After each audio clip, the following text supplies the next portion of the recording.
قرآن کریم میں بڑی خوبصورت انداز میں اللہ تعالیٰ نے فرمایا کہ جب اللہ بچائے جہنمی لوگ اللہ تعالیٰ سے یہ کہیں گے کہ یا اللہ زندگی تو ایسے گزر گئی، لیکن ایک مرتبہ ہمیں واپس دنیا میں جانے دیجئے، پھر دیکھیے ہم کیسے متقی پرہیزگار بنتے ہیں۔ اب تو ویسے ہی ہم نے غفلت میں گزار دی، ایک مرتبہ واپس جانے دیجئے، تو واپس جا کر ہم یقیناً اب ہم بڑے پرہیزگار ہو جائیں گے، گناہوں سے بچیں گے، آپ کے حکم کی تعمیل کریں گے، زندگی بالکل بدلی ہوئی ہوگی، ایک مرتبہ بیٹھ کے تجربہ کر لیجیے۔ تو قرآن کریم اس کے جواب میں فرماتا ہے اولم نعمرکم ما یتذکر فیہ من تذکر، ارے بندہ خدا کیا ہم نے تمہیں اتنی عمر نہیں دی تھی، اتنی عمر کہ ما یتذکر فیہ من تذکر، جس میں کوئی اگر نصیحت حاصل کرنے والا ہوتا تو نصیحت حاصل کر لیتا۔ ارے بھائی 50 سال 60 سال 70 سال 80 سال تمہیں عمر دی تھی، اور یہ اتنی عمر ہے کہ اس میں اگر کوئی شخص ٹھیک ہونا چاہے تو اس کے لیے بالکل کافی تھی۔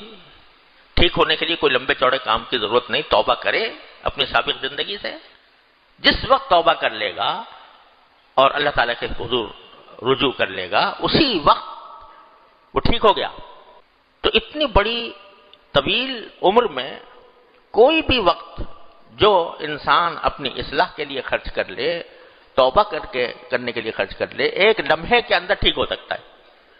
تو اگر فرض کرو کسی کی عمر 60 سال ہوئی 70 سال ہوئی، کتنے دن آئے اس میں، کتنے دنوں میں کتنے گھنٹے آئے، کتنے گھنٹوں میں کتنے منٹ آئے، کتنے منٹوں میں کتنے سیکنڈ آئے، ایک منٹ کا کام تم نے نہیں کیا۔ ایک منٹ کا کام کیا تھا؟ اے اللہ مجھ میں اپنے ساری زندگی میں جو کچھ مجھ سے گناہ ہوئے، اے اللہ اپنے فضل و کرم سے مجھے معاف کر دے، اب جو کچھ بھی وقت گزرے گا انشاءاللہ آپ کی رضا کے مطابق گزرے گا۔ ایک منٹ سے بھی کم کا کام ہے، یہ نہیں کیا تم نے۔ اور اگر کبھی غلطی ہو جائے تو توبہ کا دروازہ کھلا ہوا تھا ہر وقت، جب چاہتے تو تم توبہ کر کے استغفار کر کے اپنے گناہوں کو مٹا سکتے تھے۔ اتنی لمبی تمہیں عمر دی تھی۔ اولم نعمرکم ما یتذکر فیہ من تذکر، کیا ہم نے تمہیں اتنی عمر نہیں دی تھی جس میں نصیحت حاصل کرنے والا اگر چاہتا تو نصیحت حاصل کر لیتا۔ ایک تو یہ بات، اتنی لمبی عمر دی تھی۔ دوسرے کیا؟ وجاءکم النذیر، اور اس عمر میں بھی تمہارے پاس آگاہ کرنے والے، خبردار کرنے والے، ڈرانے والے آتے رہے۔ یعنی یہ بھی نہیں کہ تمہیں خالی چھوڑ دیا گیا ہو، تمہیں ڈرانے والے آتے رہے، تمہیں آگاہ کرنے والے آتے رہے۔ سب سے بڑے آگاہ کرنے والے کون؟ حضرات انبیاء کرام علیہم الصلاۃ والسلام۔ تو وہ ڈراتے تھے، بتاتے تھے کہ بھائی غفلت میں زندگی نہ گزارو، اللہ تعالیٰ کی احکام کی اطاعت کرو، وہ آتے تھے۔ انبیاء کرام کے بعد اللہ تعالیٰ نے انبیاء کرام کے وارثین بھیجے، صحابہ کرام، ساری زندگی ان کی اس کام میں صرف ہوئی، تابعین، تبع تابعین، پھر ان کے بھی وارث علماء کرام، اولیاء اعظام، بزرگ، داعی، مصلح، کوئی زمانہ ان سے خالی نہیں رہا، جو پکارتے رہے، دعوت دیتے رہے کہ اپنی زندگی کے لمحات کو غنیمت سمجھو، اور غنیمت سمجھ کر اس کا ایک ایک لمحہ اپنے اللہ تعالیٰ کی رضا میں خرچ کرنے کی کوشش کرو۔ یہ سب آتے رہے، لمبی عمر ملی اور تمہیں آگاہ کرنے والے بھی آتے رہے۔ اس کے بعد پھر اب تمہارے پاس کیا حجت باقی ہے؟ ساری حجت ہم نے تمام کر دی۔ اور یہ جو فرمایا کہ ڈرانے والے آتے رہے، اس کے ایک معنی تو یہ ہے جو میں نے ابھی عرض کی ہے، انبیاء کرام آئے، انبیاء کرام کے وارثین آئے، اللہ والے آئے، دین کے داعی آئے، اور وہ ڈراتے رہے، آگاہ کرتے رہے۔ اس کی اور تفسیر بھی ہے۔ بعض حضرات مفسرین نے فرمایا کہ جو نذیر فرمایا کہ اللہ تعالیٰ نے تمہارے پاس بھیجا تھا ڈرانے والا، تو ڈرانے والے سے کیا مراد ہے؟ تو بعض حضرات مفسرین نے فرمایا کہ سفید بال، جب آدمی کے سر میں، داڑھی میں سفید بال آ جائے تو یہ سفید بال کیا ہے؟ یہ ڈرانے والا ہے کہ تمہارا وقت قریب آنے والا ہے۔ اور دوسرا ڈرانے والا کیا ہے؟ کہتے ہیں کہ پوتا، جب کسی کا پوتا پیدا ہو جائے تو یہ پوتا بھی ڈرانے والا ہے کیا ڈرانے والا ہے؟ کہ اب یہ پوتا زبان حال سے کہہ رہا ہے کہ بڑے میاں تمہارا وقت ختم ہوا، اب ہم آنے والے ہیں، ہمارے لیے جگہ خالی کرو۔ تو پوتا اگر آ جائے کسی کا، وہ بھی ڈرانے والا ہے کہ وقت قریب آ رہا ہے۔ تو سفید بال کی بھی تفسیر کی ہے بعض حضرات نے، اور پوتے سے بھی تفسیر کی ہے کہ پوتا آ گیا تو اب سمجھو کہ تمہارا وقت آنے والا ہے۔ میں نے اپنے والد ماجد رحمۃ اللہ علیہ سے، حضرت مولانا مفتی محمد شفیع صاحب رحمۃ اللہ علیہ، اللہ تعالیٰ ان کے درجات بلند فرمائے، ان سے سنا، حضرت نے کہیں حکایت پڑھی ہوگی، ہے تو حکایت ہی لیکن بڑی سبق آموز ہے۔ حکایت یہ ہے کہ ایک شخص نے ملک الموت یعنی حضرت اسرائیل علیہ السلام کو خواب میں دیکھا۔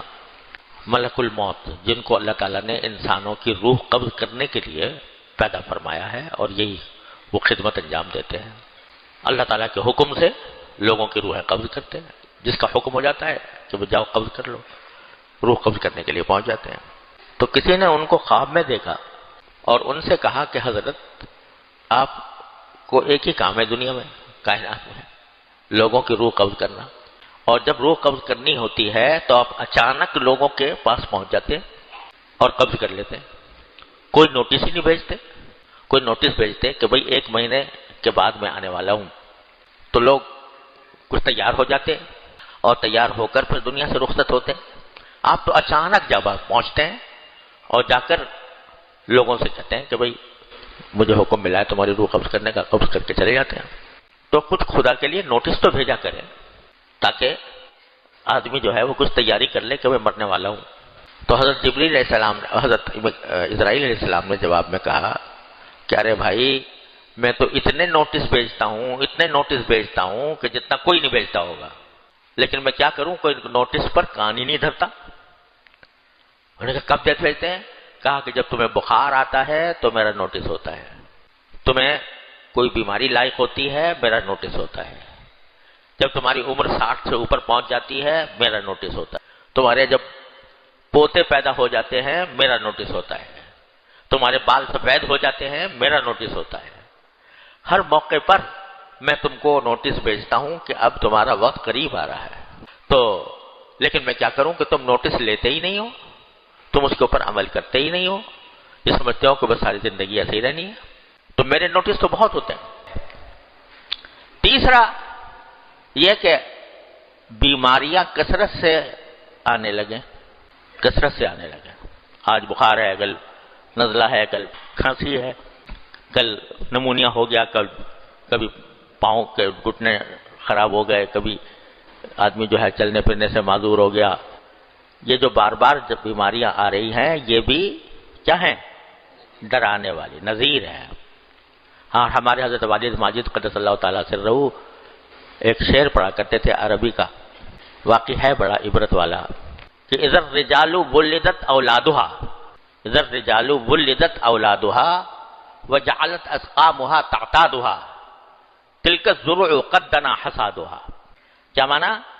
کہ جب کسی آدمی کے اولاد کی اولاد پیدا ہو جائے، یعنی پوتا پوتی نواسا نواسی، جب اذا الرجال ولدت اولادها جب آدمیوں کے اولاد پیدا ہو جائے، وجعلت اسقامها تعتادها اور بیماریاں اس کی عادت بن جائیں، آج فلاں بیماری کل فلاں بیماری، تو تلک الزرع قد دنا حصادها، اس کا مطلب یہ ہے کہ یہ ایسی کھیتی ہے جس کی کٹائی کا وقت قریب آ گیا، یہ ایسی کھیتی ہے کہ جس کی کٹائی کا وقت قریب آ گیا۔